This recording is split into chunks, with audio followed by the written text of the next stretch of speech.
Welcome to आरोग्य life. आज बात करेंगे शनिदेव के बारे में माइथोलॉजी कॉन्टेक्स्ट में। शनिदेव से सभी डरते हैं, लेकिन क्या आप जानते हैं कि शनिदेव भी किसी से डरते हैं? शनिदेव की ढैया साढ़े साती जब भी शुरू होती है हम सब लोग कांपना शुरू कर देते हैं, क्योंकि शनिदेव दानव मानव किसी को भी नहीं छोड़ते हैं। एक समय की बात है, राम सेतु का निर्माण हो रहा था और हनुमान जी एक किनारे पर बैठे हुए इस कार्य को संचालित कर रहे थे और पत्थरों पर श्री राम का नाम लिख रहे थे। उस समय हनुमान जी पर शनिदेव की महादशा शुरू होने को थी। शनिदेव हनुमान जी के पास जाते हैं और कहते हैं, हे महावीर, मैंने तुम्हारे बहुत चर्चे सुने हैं, तुम्हारी वीरता का वर्णन हर और है। अब देखते हैं मेरी महादशा में तुम अपनी वीरता को कैसे कायम रख पाते हो। हनुमान जी शनिदेव को प्रणाम करते हैं और कहते हैं, आपका स्वागत है शनिदेव। इस समय मैं राम सेतु के कार्य में, भगवान श्री राम के कार्य में लिप्त हूँ और संलिप्त हूँ। कृपया मुझे ये काम करने दीजिए। इस समय इससे महत्वपूर्ण मेरे लिए कुछ भी नहीं है। उसके पश्चात आप मेरे ऊपर सवार हो जाइएगा। शनिदेव कहते हैं, मैं किसी का आदेश नहीं मानता, लोग मेरा आदेश मानते हैं, सृष्टि मेरे आगे झुकती है। तो शनिदेव नहीं मानते हैं और हनुमान जी पर सवार होने की कोशिश करते हैं। तो हनुमान जी कहते हैं कि ठीक है, अगर आप नहीं मानते हैं तो आइए मेरे सर पे सवार हो जाइए, क्योंकि शनि की साढ़े साती का जब पहला चरण शुरू होता है तो शनि किसी भी इंसान के, दानव मानव देव के सर पर ही सवार होते हैं। तो शनिदेव हनुमान जी के सर पर सवार हो जाते हैं।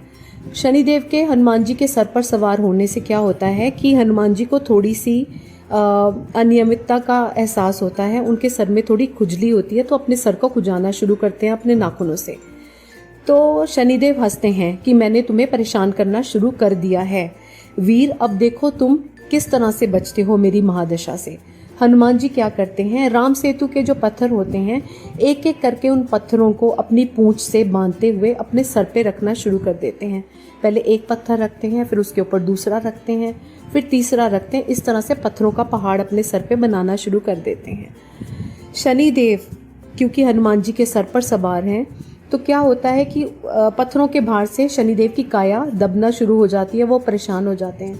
तो शनिदेव कहते हैं कि हे वीर, मैं तुम्हारे इन पत्थरों का जो तुम पर्वत अपने सर पे बना रहे हो उससे मैं दबा जा रहा हूँ, मेरी काया छलनी हो रही है, आप इसको हटाइए और अपनी जो सिर में खुजली हो रही है उसका कुछ और इलाज कर लीजिए, तेल लगा लीजिए।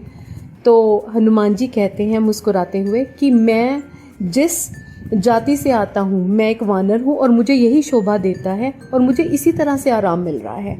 तो शनिदेव समझ जाते हैं। इस तरह से हनुमान जी शनिदेव को सबक सिखाते हैं। तो शनिदेव कहते हैं कि मैं तो लहूलुहान हो गया हूँ, मेरी देह छलनी हो गई है। वो हनुमान जी का सर छोड़ देते हैं और नीचे उतर जाते हैं।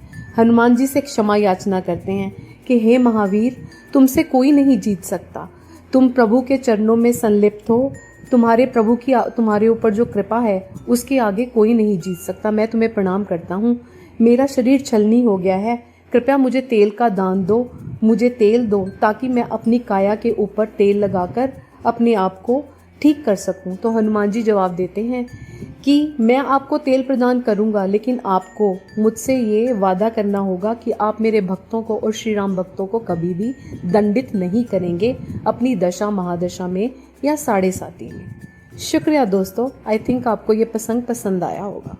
Thank you.